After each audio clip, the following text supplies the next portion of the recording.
ಪ್ರಿಯ ಸ್ಪರ್ಧಾರ್ಥಿಗಳೇ, ಕನ್ನಡದಲ್ಲಿ current affairs ಅನ್ನ ಪ್ರಸ್ತುತಿಪಡಿಸುವ India for S ನ ಕರೆಂಟ್ ಅಫೇರ್ಸ್ ಸೀರೀಸ್ಗೆ ನಿಮ್ಮೆಲ್ಲರಿಗೂ ಸ್ವಾಗತ. ನಾನು ಶಿವಲಿಂಗಯ್ಯ. ಇಂದಿನ ವಿಡಿಯೋದಲ್ಲಿ ಸಣ್ಣ ಜಲವಿದ್ಯುತ್ ಅಭಿವೃದ್ಧಿ ಯೋಜನೆ ಅಥವಾ ಸ್ಮಾಲ್ ಹೈಡ್ರೋ ಪವರ್ ಡೆವಲಪ್ಮೆಂಟ್ ಸ್ಕೀಮ್ಗೆ ಸಂಬಂಧಪಟ್ಟಂತಹ ಮಾಹಿತಿಯನ್ನ ಈ ವಿಡಿಯೋದಲ್ಲಿ ನಿಮ್ಗೆಲ್ಲ ಗೊತ್ತಿರೋ ಹಾಗೆ ಇತ್ತೀಚೆಗೆ ಕೇಂದ್ರ ಸಚಿವ ಸಂಪುಟವು ಸಣ್ಣ ಜಲವಿದ್ಯುತ್ ಅಭಿವೃದ್ಧಿ ಯೋಜನೆಗೆ ಅಥವಾ ಸ್ಮಾಲ್ ಹೈಡ್ರೋ ಪವರ್ ಡೆವಲಪ್ಮೆಂಟ್ ಸ್ಕೀಮ್ಗೆ ಫಿನಾನ್ಷಿಯಲ್ ಇಯರ್ 2026 ಮತ್ತು 27ನೇ ಸಾಲಿನಿಂದ ಫಿನಾನ್ಷಿಯಲ್ ಇಯರ್ 2030 ಮತ್ತು 31ನೇ ಸಾಲಿನವರೆಗೆ ಅನುಮೋದನೆಯನ್ನ ನೀಡಿದೆ. ಇದರ ಉದ್ದೇಶ ಸುಮಾರು 1500 ಮೆಗಾವ್ಯಾಟ್ ಸಾಮರ್ಥ್ಯದ ಸಣ್ಣ ಜಲವಿದ್ಯುತ್ ಸ್ಥಾವರಗಳ ಸ್ಥಾಪನೆ ಮತ್ತು ಡಿಸೆಂಟ್ರಲೈಸ್ಡ್ ಆಗಿರುವಂತಹ ವಿಕೇಂದ್ರೀಕೃತ ಶುದ್ಧ ಇಂಧನ ಅಥವಾ ಶುದ್ಧ ಶಕ್ತಿಯನ್ನ ಪುನರುಜ್ಜೀವನಗೊಳಿಸುವುದು ಈ ಒಂದು ಸಣ್ಣ ಜಲವಿದ್ಯುತ್ ಸ್ಮಾಲ್ ಹೈಡ್ರೋ ಪವರ್ ಡೆವಲಪ್ಮೆಂಟ್ ಯೋಜನೆ ಮುಖ್ಯ ಉದ್ದೇಶ ಆಗಿರುತ್ತೆ. ಈ ಒಂದು ದೃಷ್ಟಿಯಿಂದಾಗಿ ಈ ಒಂದು small hydro power development news ಅಲ್ಲಿತ್ತು. ಹಾಗಿದ್ರೆ ಏನಿದು small hydro power development scheme ಅಂದ್ರೆ ಏನು, ಅಥವಾ ಇದರಿಂದ ಭಾರತೀಯ ಎಕಾನಮಿಗೆ ಆರ್ಥಿಕತೆಗೆ ಆಗುವಂತಹ ಪ್ರಯೋಜನಗಳೇನೇನು, ಜನಸಾಮಾನ್ಯರಿಗೆ ಆಗುವಂತಹ ಪ್ರಯೋಜನಗಳೇನೇನು ಮತ್ತು ಪರಿಸರಾತ್ಮಕವಾಗಿ ನಮ್ಗೆ ಏನಕ್ಕೆ ಇದು ತುಂಬಾನೇ ಇಂಪಾರ್ಟೆನ್ಸ್ ಇದೆ, ಮಹತ್ವ ಇದೆ ಎಂಬುವಂತಹ ಮಾಹಿತಿಯನ್ನ ನಾವು ಈ ವಿಡಿಯೋದಲ್ಲಿ ನೋಡ್ತಾ ಹೋಗೋಣ. ಹೈಡ್ರೋ ಪವರ್ಸ್ ಅಥವಾ ಜಲವಿದ್ಯುತ್ ಅನ್ನುವಂಥದ್ದು ನಿಮ್ಗೆಲ್ಲ ಗೊತ್ತಿರೋ ಹಾಗೆ ಒನ್ ಆಫ್ ದ ಸಾಂಪ್ರದಾಯಿಕವಾಗಿ ಶಕ್ತಿಯನ್ನ ಉತ್ಪಾದಿಸುವಂತಹ ಮೂಲವಾಗಿರುತ್ತೆ. ನೀರಿನ ವೇಗ ಅಥವಾ ನೀರಿನ ಹರಿಯುವಿಕೆ ಏನಿರುತ್ತೆ ಅಲ್ಲಿ ರಾಟೆಗಳನ್ನ ಫಿಕ್ಸ್ ಮಾಡುವ ಮೂಲಕ ಅಥವಾ ಜಲವಿದ್ಯುತ್ ಸ್ಥಾವರಗಳನ್ನ ಸ್ಥಾಪಿಸುವ ಮೂಲಕ ನೀರಿನ ಹರಿವಿನಿಂದ ಉಂಟಾಗುವ ಶಕ್ತಿಯಿಂದಾಗಿ ವಿದ್ಯುತ್ ಅನ್ನು ಉತ್ಪಾದಿಸಲಾಗುತ್ತೆ. ಅದನ್ನ ಹೈಡ್ರೋ ಪವರ್ ಆರ್ ಜಲವಿದ್ಯುತ್ ಅಂತಾನೂ ಕೂಡ ಕರೀತಾರೆ. And is one of the most reliable and mature renewable energy sources in the world ಅಂತಾನೂ ಕೂಡ ಕರಿತೀವಿ. ಯಾಕಂದ್ರೆ ನಿಮ್ಗೆಲ್ಲ ಗೊತ್ತಿರೋ ಹಾಗೆ ಶಕ್ತಿನಲ್ಲಿ ರಿನ್ಯೂವಬಲ್, ನಾನ್ ರಿನ್ಯೂವಬಲ್ ಅಂತ ಇರುತ್ತೆ. ನವೀಕರಿಸಬಹುದಾದ ಮತ್ತು ನವೀಕರಿಸಲಾಗದ ಇಂಧನ ಮೂಲಗಳು ಅಂತ ಇರ್ತವೆ. ನವೀಕರಿಸಬಹುದಾದ ಅಂತ ಬಂದಾಗ ಇತ್ತೀಚಿನ ಮಾಡರ್ನ್ ವರ್ಲ್ಡ್ ಅಲ್ಲಿ ಬರ್ತಾ ಇರುವಂತಹ ಇಂಧನದ ಮೂಲಗಳು, ನವೀಕರಿಸಲಾಗದ ಅನ್ನಂತಹ ಬಂದಾಗ ನಾನ್ ರಿನ್ಯೂವಬಲ್ ಅಂತ ಬಂದಾಗ ಫಾರ್ ಎಕ್ಸಾಂಪಲ್ ಪೆಟ್ರೋಲಿಯಂಗಳು ಅಂದ್ರೆ ಕಲ್ಲಿದ್ದಲಾಗಿರ್ಬೋದು, ಪೆಟ್ರೋಲಿಯಂ ಆಗಿರ್ಬೋದು, ಇವೆಲ್ಲವೂ ಕೂಡ ಪಳವಳಿಕೆಗಳಿಂದ ನಾವು ಇಂಧನವನ್ನ ಉತ್ಪಾದನೆಯನ್ನ ಮಾಡುವಂಥದ್ದು. ಪೆಟ್ರೋಲಿಯಂ ಕಚ್ಚಾ ವಸ್ತುವಿನಿಂದಾಗಿ ಪೆಟ್ರೋಲ್ ಆಗಿರ್ಬೋದು, ಡೀಸೆಲ್ ಆಗಿರ್ಬೋದು, ಕೆರೋಸಿನ್ ಆಗಿರ್ಬೋದು, ಇವನ್ನೆಲ್ಲ ನಾವು ಉತ್ಪಾದನೆ ಮಾಡ್ತೀವಿ. ಅದ್ರ ಜೊತೆಗೆ ಕೋಲ್ ಅಥವಾ ಕಲ್ಲಿದ್ದಲಿನಿಂದ ಶಕ್ತಿಯನ್ನು ಕೂಡ ಸ್ಥಾವರಗಳನ್ನ ನಿಮ್ಗೆಲ್ಲ ಗೊತ್ತಿರೋ ಹಾಗೆ ಉತ್ಪಾದನೆಯನ್ನ ಮಾಡ್ತೀವಿ. ಇವು ಎಷ್ಟು ಲಭ್ಯವಿದೆಯೋ ಅಷ್ಟೇ. ಅದರಿಂದ ಆಚೆಗೆ ಆ ಲಭ್ಯತೆ ಮುಗಿದ ಮೇಲೆ, ಅಂದ್ರೆ ನಮ್ಮ ಹತ್ರ ಈಗ 100 ಕ್ವಿಂಟಾಲ್ ಇದ್ರೆ ಅಥವಾ ನಿಕ್ಷೇಪಗಳಿದ್ರೆ ಅದು ಬರಿದಾಗುವವರೆಗೂ ಮಾತ್ರನೇ ನಾವು ಅದರಿಂದ ಇಂಧನವನ್ನು ಉತ್ಪಾದನೆ ಮಾಡಬಹುದು. ಒನ್ಸ್ ಅದು ನಮ್ಗೆ ಮುಗಿತು, ಅದರ ನಿಕ್ಷೇಪಗಳು ಖಾಲಿ ಆದವು ಅಂತ ಅಂದ್ರೆ ಅದನ್ನ ನಾವು ಉತ್ಪಾದನೆ ಮಾಡಕ್ಕಾಗಲ್ಲ. ಅಂಡ್ ಅದರಿಂದ ಹೆಚ್ಚು CO2 ಎಮಿಷನ್ಸ್ ಜಾಸ್ತಿ ಆಗುತ್ತೆ. ಇಂಗಾಲದ ಹೊರಸೂಸುವಿಕೆ ದೊಡ್ಡ ಪ್ರಮಾಣದಲ್ಲಿರುತ್ತೆ. ಇನ್ನು ರಿನ್ಯೂವಬಲ್ ಅಂತ ಬಂದಾಗ, ನವೀಕರಿಸಬಹುದಾದಂತ ಬಂದಾಗ ನಮ್ಗೆ ಸೋಲಾರ್ ಎನರ್ಜಿ ಆಗಿರ್ಬೋದು, ಹೈಡ್ರೋ ಪವರ್ ಆಗಿರ್ಬೋದು, ನ್ಯೂಕ್ಲಿಯರ್ ಎನರ್ಜಿ ಆಗಿರ್ಬೋದು, ಟೈಡಲ್ ಅಥವಾ ವಿಂಡ್ ಎನರ್ಜಿ ಆಗಿರ್ಬೋದು, ಟೈಡಲ್ ಎನರ್ಜಿ ಆಗಿರ್ಬೋದು, ಇವೆಲ್ಲವೂ ಕೂಡ ನಮ್ಗೆ ನವೀಕರಿಸಬಹುದಾದ ಇಂಧನ ಮೂಲಗಳು ಅಂತ ಕರಿತೀವಿ. ಅದರಲ್ಲಿ ಹೈಡ್ರೋ ಪವರ್ ಅಂತ ಹೇಳಿದಾಗ ಅದರಲ್ಲಿ ಲಾರ್ಜ್ ಸ್ಕೇಲ್ ಹೈಡ್ರೋ ಪವರ್ ಅಂತಾನೂ ಕೂಡ ಇರುತ್ತೆ, small scale hydro power project ಗಳಂತಾನೂ ಕೂಡ ಇರ್ತವೆ. ಈ ಒಂದು ಸ್ಮಾಲ್ ಸ್ಕೇಲ್ ಅನ್ನುವಂಥದ್ದು ಸಣ್ಣ ಪ್ರಮಾಣದಲ್ಲಿ, ಅಂದ್ರೆ ಲೋಕಲಿ ಏನು ಡಿಮ್ಯಾಂಡ್ ಇರುತ್ತೆ, ಒಂದು ಪ್ರದೇಶದಲ್ಲಿ ಒಂದು ಪ್ರಮಾಣದಲ್ಲಿ ಏನು ಡಿಮ್ಯಾಂಡ್ ಇರುತ್ತೆ, ಆ ಡಿಮ್ಯಾಂಡ್ ಅನ್ನ ಪೂರೈಕೆ ಮಾಡೋದಕ್ಕೆ ನದಿಗಳು ಏನು ಅರಿವು ಇರುತ್ತೆ, ಆ ಪ್ರದೇಶದಲ್ಲಿ ಇರುವಂತಹ ನದಿಗಳ ಸುತ್ತಮುತ್ತನೇ ನಾವು ಹೈಡ್ರೋ ಪವರ್ ಅನ್ನ ಬಿಲ್ಡ್ ಮಾಡ್ತೀವಿ, ಅಲ್ಲೇ ಉತ್ಪಾದನೆ ಮಾಡಿ ಅಲ್ಲೇ ಲೋಕಲ್ ಆಗಿ ಆ ಡಿಮ್ಯಾಂಡ್ ಅನ್ನ ನಾವು ಕೇಟರ್ ಮಾಡ್ತೀವಿ ಎನ್ನುವಂತಹ ಯೋಜನೆಗಳೇನಿರ್ತವೆ ಅವನ್ನ ನಾವು ಸ್ಮಾಲ್ ಸ್ಕೇಲ್ ಪವರ್ ಪ್ಲಾಂಟ್ಗಳಂತ ಕೂಡ ನಾವು ಕರಿತಾ ಬರ್ತೀವಿ.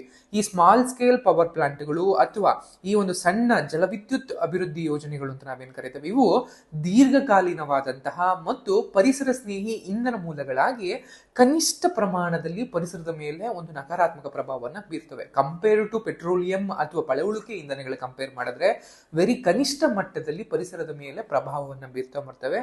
ಇವು ಜಲವಿದ್ಯುತ್ ಈ ಸಣ್ಣ ಜಲವಿದ್ಯುತ್ ಯೋಜನೆಗಳು ಸ್ಥಳೀಯವಾಗಿ ಉದ್ಯೋಗವನ್ನು ಸೃಷ್ಟಿಸ್ತವೆ, ಸ್ಥಳೀಯ ಹೂಡಿಕೆಗಳನ್ನ ಪ್ರೋತ್ಸಾಹಿಸುತ್ತೆ ಅಂಡ್ ಪ್ರಾದೇಶಿಕ ಆರ್ಥಿಕತೆಯನ್ನ, ಅಂದ್ರೆ ಒಂದು ಪ್ರಾದೇಶಿಕ ಮಟ್ಟದಲ್ಲಿರುವಂತಹ ಅಸಮತೋಲನವನ್ನು ಹೋಗ್ಲಾಡಿಸೋದ್ರಲ್ಲಿ ತುಂಬಾನೇ ಇಂಪಾರ್ಟೆಂಟ್ ಆಗಿರುತ್ತೆ. ಮತ್ತು ಭಾರತದ ಸ್ವಾವಲಂಬಿ ಇಂಧನ ಭವಿಷ್ಯ ಅಂತ ನಾವೇನ್ ಕರಿತೀವಿ, ಅಂದ್ರೆ ಇಂಡಿಪೆಂಡೆಂಟ್ ಏನು ಫ್ಯೂಚರ್ ಅಂತ ನಾವೇನ್ ಕರಿತೀವಿ, ಅಂದ್ರೆ ಈ ಎನರ್ಜಿಯ ಫ್ಯೂಚರ್ ಏನಿದೆ, ಎನರ್ಜಿಯ ಸೆಕ್ಯೂರಿಟಿ ಏನಿದೆ, ಅದನ್ನ ನಾವು ಸಮಗ್ರವಾಗಿ ಒಂದು ಸ್ವಾವಲಂಬಿ ಆಗೋದಿಕ್ಕೆ ಇದೆಲ್ಲೂ ಕೂಡ ಬಲಿಷ್ಠವಾದಂತಹ ಕೊಡುಗೆಯನ್ನ ಕೊಡ್ತಾ ಬರ್ತವೆ ಅನ್ನುವಂಥದ್ದು ಗೊತ್ತಿಲ್ಲಿ.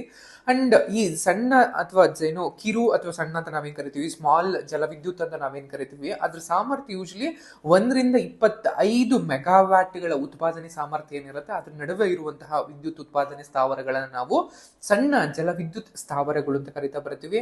ಅದರಲ್ಲಿ 101 ಕಿಲೋವ್ಯಾಟ್ ನಿಂದ 2 ಮೆಗಾವ್ಯಾಟ್ ವರೆಗೆ ಇರುವಂತದ್ದನ್ನ ಮಿನಿ ಅಂತ ಕರಿತಾ ಬರ್ತಾರೆ. 100 ಕಿಲೋವ್ಯಾಟ್ ಗಳ ಒಳಗಡೆ ಇದ್ರೆ ಅದನ್ನ ಸೂಕ್ಷ್ಮ ಅಂತ ಕರಿತಾ ಬರ್ತಾರೆ. ಮತ್ತು 2 ಮೆಗಾವ್ಯಾಟ್ ನಿಂದ 25 ಮೆಗಾವ್ಯಾಟ್ ಒಳಗೆ ವಿದ್ಯುತ್ ಅನ್ನು ಉತ್ಪಾದನೆ ಮಾಡ್ತಿದ್ರೆ ಅದನ್ನ ಸಣ್ಣ ಅಂತ ಕರೀತಾರೆ ಅಥವಾ ಸ್ಮಾಲ್ ಅಂತ ಕರೀತಾರೆ. ಈ ಸ್ಮಾಲ್ ಸ್ಕೇಲ್ ಅಲ್ಲಿ ಕೂಡ ನಿಮಗೆ 3 ತರ ಇರುತ್ತೆ, ಒಂದು ಸೂಕ್ಷ್ಮ, ಒಂದು ಮಿನಿ ಮತ್ತು ಸಣ್ಣ. ಸೂಕ್ಷ್ಮ ಅಂತ ಅಂದ್ರೆ 100 ಕಿಲೋವ್ಯಾಟ್ಗಳ ಒಳಗಡೆ ಯಾವ ಒಂದು ಸ್ಥಾವರಗಳು ಜಲವಿದ್ಯುತ್ ಅನ್ನು ಉತ್ಪಾದನೆ ಮಾಡ್ತವೆ ಅವನ್ನ ಸೂಕ್ಷ್ಮ ಜಲವಿದ್ಯುತ್ ಸ್ಥಾವರಗಳು ಅಂತ ಕರೀತಾ ಬರ್ತಾರೆ. ಯಾವ ಒಂದು ಸ್ಥಾವರಗಳು 101 ಕಿಲೋವ್ಯಾಟ್ ನಿಂದ 2 ಮೆಗಾವ್ಯಾಟ್ ಉತ್ಪಾದಿಸ್ತವೆ ಅಂತವುಗಳನ್ನ ನಾವು ಮಿನಿ ಜಲವಿದ್ಯುತ್ ಸ್ಥಾವರಗಳು ಅಂತ ಕರೀತಾರೆ. 2 ಮೆಗಾವ್ಯಾಟ್ ನಿಂದ 25 ಮೆಗಾವ್ಯಾಟ್ ವರೆಗಿನ ಉತ್ಪಾದನೆ ಏನ್ ಮಾಡ್ತವೆ ಅಂತಹ ಸ್ಥಾವರಗಳನ್ನ ನಾವು ಸಣ್ಣ ಜಲವಿದ್ಯುತ್ ಸ್ಥಾವರಗಳು ಅಂತ ಕರೀತಾ ಬರ್ತಾರೆ. ಸೊ ಇದಿಷ್ಟು ಸಣ್ಣ ಸ್ಥಾವರಕ್ಕೆ ಸಂಬಂಧಿಸಿದಂಥದ್ದು. ಅಂಡ್ ಈ ಯೋಜನೆಯ ಪ್ರಮುಖ ಲಕ್ಷಣಗಳು ಏನೇನು, ಫೀಚರ್ಸ್ ಏನೇನು ಅಂತ ಬಂದಾಗ, ಈ ಒಂದು ಸ್ಮಾಲ್ ಸ್ಕೇಲ್ ಅಥವಾ small hydro power development scheme ನ ಒಂದು ಫೀಚರ್ಸ್ ನೋಡ್ತಾ ಬಂದಾಗ ಮೊದಲಿಗೆ ಟೈಮ್ ಲೈನ್ ಅನ್ನ ನೋಡುವಂಥದ್ದು. ಮಾರ್ಚ್ 2026 ನಮ್ಗೆ ಇದಾಗಿರುವಂಥದ್ದು, ಬಟ್ ಏಪ್ರಿಲ್ 26ನೇ ತಾರೀಕು ಯೂಶಲಿ ನಮ್ಗೆ ಈ ಒಂದು ಸ್ಕೀಮ್ ಅನ್ನು ಲಾಂಚ್ ಮಾಡಲಾಗುತ್ತೆ. ಅಂದ್ರೆ ಈ ವರ್ಷದ 2026 ಮತ್ತು 27ನೇ ಸಾಲಿನಿಂದ ಮುಂದಿನ 2030 ಮತ್ತು 31ನೇ ಸಾಲಿನವರೆಗೆ ಈ ಒಂದು ಯೋಜನೆ ಕಾರ್ಯಾಚರಣೆಯಲ್ಲಿ ಇರುತ್ತೆ ಅಥವಾ ಇಂಪ್ಲಿಮೆಂಟೇಷನ್ ಅಲ್ಲಿ ಇರುತ್ತೆ ಅನ್ನುವಂಥದ್ದು ಗೊತ್ತಿರಲಿ. ಅಂಡ್ ಇದರ ನೋಡಲ್ ಏಜೆನ್ಸಿ ಅಥವಾ ನೋಡಲ್ ಮಿನಿಸ್ಟ್ರಿ ಅಂತ ಬಂದಾಗ ನೂತನ ಮತ್ತು ನವೀಕರಿಸಬಹುದಾದ ಇಂಧನ ಸಚಿವಾಲಯ ಅಂತ ನಾವೇನ್ ಕರಿತೀವಿ, ministry of renewable and new energy ಅಂತ ನಾವೇನ್ ಕರಿತೀವಿ, ಆ ಒಂದು ಸಚಿವಾಲಯದ ಅಂಡರ್ ನಲ್ಲಿ ಈ ಒಂದು ಯೋಜನೆ ಕೆಲಸ ಮಾಡ್ತಾ ಬರುತ್ತೆ. ಇನ್ನು ಹಣಕಾಸು ವೆಚ್ಚಕ್ಕೆ ಬಂದಾಗ ಎಷ್ಟು ಮಟ್ಟಿಗೆ ಬಜೆಟ್ ನಲ್ಲಿ ಇದು ಕೊಟ್ಟಿದ್ದಾರೆ ಅಂತ ಬಂದಾಗ, ಈ ಒಂದು ವರ್ಷದ ಬಜೆಟ್ ನಲ್ಲಿ 2584 ಕೋಟಿಗಳ ಒಂದು ಅನುದಾನವನ್ನ ಕೊಡುಗೆಯನ್ನ ಇದು ಕೊಡಲಾಗಿದೆ. ಅಂಡ್ ಈ ಒಂದು ಬಜೆಟ್ ಅಥವಾ ಈ ಒಂದು ಯೋಜನೆಯಿಂದಾಗಿ ಈ ವಲಯದಲ್ಲಿ ಸುಮಾರು 15,000 ಕೋಟಿಗಳ ಒಂದು ಹೂಡಿಕೆಯನ್ನ ಬಳಸಿಕೊಳ್ಳುವಂತಹ ನಿರೀಕ್ಷೆಯನ್ನ ಎಕ್ಸ್ಪೆಕ್ಟೇಷನ್ ಅನ್ನು ಕೂಡ ಹೊಂದಿದೆ. ಅಂಡ್ ಈ ಯೋಜನೆಯೊಂದರಲ್ಲಿ ಡಿಫರೆನ್ಷಿಯಲ್ ಸೆಂಟ್ರಲ್ ಫಿನಾನ್ಷಿಯಲ್ ಅಸಿಸ್ಟೆಂಟ್ ಅಂತ ಕರೀತಾರೆ. ರಾಜ್ಯಗಳವಾರು ಒಂದು ಯೂನಿಫಾರ್ಮ್ ಇಲ್ದಲ್ಲೇ ರಾಜ್ಯವಾರು ಆಯಾ ಒಂದು ನೀಡ್ ಏನಿರುತ್ತೆ, ಡೆವಲಪ್ಮೆಂಟಲ್ ಪ್ರೋಸೆಸ್ ಏನಿರುತ್ತೆ, ಅದ್ರ ಮೇಲೆ ಡಿಫ್ರೆನ್ಶಿಯೇಟೆಡ್ ಫಿನಾನ್ಷಿಯಲ್ ಅಸಿಸ್ಟೆನ್ಸ್ ಅನ್ನ ಇರುತ್ತೆ. ಫಾರ್ ಎಕ್ಸಾಂಪಲ್, ಈಶಾನ್ಯ ಅಥವಾ ಗಡಿ ರಾಜ್ಯಗಳನ್ನ ನೋಡ್ತಾ ಬಂದಾಗ, ನಾರ್ತ್ ಈಸ್ಟ್ ಮತ್ತು ಬಾರ್ಡರಿಂಗ್ ಸ್ಟೇಟ್ಗಳು ಏನಿರ್ತವೆ ಅಲ್ಲಿ ಒಟ್ಟು ವೆಚ್ಚವನ್ನ ಗರಿಷ್ಠ 30% ಯೂಶಲಿ ಫಂಡ್ಗೆ ಒಟ್ಟಾರೆ ಒಂದು ವೆಚ್ಚ ಏನಿರುತ್ತೆ ಅದ್ರ 30% ಅಷ್ಟು ಕೂಡ ಯೋಜನೆ ಬೆಂಬಲವನ್ನು ಕೊಡುವಂಥದ್ದು. ಅಥವಾ ಇನ್ನು ಇತರ ಅದರ್ ಸ್ಟೇಟ್ಗಳು ಬಂದಾಗ ಒಟ್ಟಾರೆ ವೆಚ್ಚ ಏನಿದೆ ಅದ್ರಲ್ಲಿ 20% ಅಷ್ಟು ಫಂಡ್ ಅನ್ನು ಕೊಡುವಂಥದ್ದು ಕೇಂದ್ರ ಸರ್ಕಾರ ಈ ರೀತಿಯಾಗಿ ಮಾಡ್ತಾ ಬರುತ್ತೆ. ಅಂಡ್ ಇದರ ಅಂಡರ್ ನಲ್ಲಿ ನಿಮಗೆ ಪೈಪ್ಲೈನ್ ಸೃಷ್ಟಿಯನ್ನ ಮಾಡ್ತಾರೆ. 200 ಭವಿಷ್ಯದ ಯೋಜನೆಗಳಿಗೆ ವಿವರವಾದಂತಹ ಯೋಜನಾ ವರದಿಗಳನ್ನ ಅಥವಾ ಅದನ್ನ ಡೀಟೈಲ್ಡ್ ಪ್ರಾಜೆಕ್ಟ್ ರಿಪೋರ್ಟ್ ಅಂತಾನು ಕೂಡ ಕರೀತಾ ಬರ್ತಾರೆ, ಅಥವಾ DPR ಅಂತಾನು ಕೂಡ ಕರೀತಾರೆ. ಆ ಒಂದು DPR ನ ಸಿದ್ಧಪಡಿಸುವಲ್ಲಿ ರಾಜ್ಯ ಮತ್ತು ಕೇಂದ್ರ ಸಂಸ್ಥೆಗಳನ್ನ ಬೆಂಬಲಿಸೋದಿಕ್ಕೆ ಅಂತಾನೆ 30 ಕೋಟಿಗಳನ್ನ ನಿರ್ದಿಷ್ಟವಾಗಿ ಈ ಒಂದು ಪೈಪ್ಲೈನ್ ನ ಒಂದು ಸೃಷ್ಟಿಗೆ ಮೀಸಲಿಟ್ಟಿರೋದು ಅಂತ ಗೊತ್ತಿಲ್ಲ. ಅಂಡ್ ಈ ಒಂದು ಯೋಜನೆಗಳು ನಮಗೆ ಆತ್ಮನಿರ್ಭರ ಭಾರತ ಅಥವಾ ಸ್ವಾವಲಂಬಿ ಭಾರತ ಅಂತ ನಾವೇನ್ ಕರಿತೀವಿ, ಆ ಒಂದು ಭಾರತಕ್ಕೆ ದೇಶವಾಗಿ ಇವು ಕೆಲಸವನ್ನ ಮಾಡ್ತಾ ಬರ್ತವೆ ಅನ್ನುವಂಥದ್ದು. ಅಂಡ್ ಇವು ಡಿಸೆಂಟ್ರಲೈಸ್ಡ್ ಆಗಿರುತ್ತೆ ಅಂತ ನಾನು ಮೊದಲೇ ನಿಮ್ಗೆ ಹೇಳಿದ್ದೆ. ಅಂದ್ರೆ ಕೇಂದ್ರೀಕರಿಸಿದ ಅಥವಾ ಸೆಂಟ್ರಲೈಸ್ಡ್ ಆಗಿರೋದಿಲ್ಲ. ಈ ಯೋಜನೆಗಳು ಮುಖ್ಯವಾಗಿ ಎಲ್ಲಿ ಉತ್ಪಾದನೆ ಮಾಡಬೇಕು, ಎಷ್ಟು ಪ್ರಮಾಣದಲ್ಲಿ ಪ್ರಸರಣವನ್ನ ಮಾಡಬೇಕು, ಯಾವ ಒಂದು ಗ್ರಿಡ್ ನಷ್ಟವನ್ನ ಇದು ಮಾಡಬೇಕು, ಇದಕ್ಕೆಲ್ಲ ಸಂಬಂಧಪಟ್ಟ ಹಾಗೆ ವಿಕೇಂದ್ರೀಕೃತವಾಗಿ ಇದನ್ನು ತೆಗೆದುಕೊಳ್ಳೋದ್ರಿಂದಾಗಿ ಯೋಜನೆ ಅಂತ ಕೂಡ ಕರೀತಾ ಬರ್ತಾರೆ.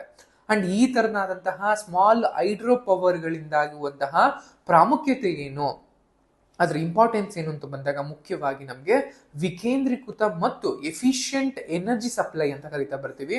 ವಿಕೇಂದ್ರೀಕೃತ ಮತ್ತು ದಕ್ಷ ವಿದ್ಯುತ್ ಸರಬರಾಜುಗಳನ್ನ ಈ ಯೋಜನೆಯಿಂದ ನೋಡಬಹುದಾಗಿರುತ್ತೆ. ಏನಕ್ಕೆ ಅಂತ ಬಂದಾಗ, ಎಲ್ಲಿ ಡಿಮ್ಯಾಂಡ್ ಇರುತ್ತೋ, ಬೇಡಿಕೆ ಕೇಂದ್ರಗಳು ಎಲ್ಲಿರುತ್ತೋ ಅಲ್ಲೇನೆ ಈ ಯೋಜನೆಗಳನ್ನ ನಾವು ಸ್ಥಾಪನೆ ಮಾಡೋದ್ರಿಂದಾಗಿ ಅಥವಾ ಅಲ್ಲೇ ಈ ಒಂದು ಜಲವಿದ್ಯುತ್ ಸ್ಥಾವರಗಳನ್ನ ನಾವು ಸ್ಥಾಪನೆ ಮಾಡೋದ್ರಿಂದಾಗಿ ಪ್ರಸರಣದ ನಷ್ಟವನ್ನ ಕಡಿಮೆ ಮಾಡುತ್ತೆ, ವೋಲ್ಟೇಜ್ಗಳ ಸ್ಥಿರತೆಯನ್ನ ಸುಧಾರಣೆ ಮಾಡುತ್ತೆ, ಮತ್ತು ಗಡಿ ಮತ್ತು ಗುಡ್ಡಗಾಡು ಪ್ರದೇಶಗಳು ಏನಿರ್ತವೆ ಅಂದ್ರೆ ಭೌಗೋಳಿಕವಾಗಿ ಆ ಪ್ರದೇಶಗಳಿಗೆ ಇಲ್ಲಿ ವಿದ್ಯುತ್ ಅನ್ನ ತೆಗೆದುಕೊಂಡು ಹೋಗೋದಕ್ಕೆ ಕಷ್ಟ ಆಗಿರುತ್ತೆ, ಅಂತಹ ಪ್ರದೇಶಗಳಲ್ಲಿ ಸ್ಮಾಲ್ ಸ್ಕೇಲ್ ಅಲ್ಲೇ ನಾವು ಸ್ಥಾಪನೆ ಮಾಡೋದ್ರಿಂದಾಗಿ ಒಂದು ರಿಲೇಬಲ್ ಎನರ್ಜಿ ಸೋರ್ಸ್ ಅನ್ನ ನಮಗೆ ಖಚಿತಪಡಿಸುತ್ತೆ ಅನ್ನುವಂಥದ್ದು ಗೊತ್ತಿಲ್ಲಿ.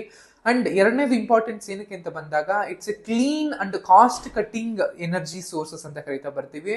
ಸ್ವಚ್ಛ ಮತ್ತು ವೆಚ್ಚ ಪರಿಣಾಮಕಾರಿ ಇಂಧನ ಮೂಲ ಅನ್ನುವಂಥದ್ದು. ಈ ಒಂದು ಸಣ್ಣ ಜಲವಿದ್ಯುತ್ ಇಂಧನ ಬಳಕೆ ಏನಿರುತ್ತೆ ಅಥವಾ ಹೊರಸೂಸುವಿಕೆ ಇಲ್ದಲೆ, ಇಂಗಾಲದ ಒಂದು ಕಾರ್ಬನ್ ಎಮಿಷನ್ ಇಲ್ದಲೇನೆ ಉತ್ಪಾದನೆಯನ್ನ ಮಾಡುತ್ತೆ ವಿದ್ಯುತ್ ಅನ್ನ, ಮತ್ತು ಸುಸ್ಥಿರವಾಗಿ ಆರ್ಥಿಕವಾಗಿ ಕಾರ್ಯಸಾಧ್ಯವಾದಂತಹ ದೀರ್ಘಕಾಲೀನ ಒಂದು ಪರಿಹಾರವನ್ನ ಕಂಡುಕೊಳ್ಳುತ್ತೆ. ಅದರಿಂದಾಗಿ ಇದನ್ನ ಸ್ವಚ್ಛ ಮತ್ತು ವೆಚ್ಚ ಪರಿಣಾಮಕಾರಿ ಇಂಧನದ ಮೂಲ ಅಂತ ಕೂಡ ಕನ್ಸಿಡರ್ ಮಾಡ್ತೀವಿ.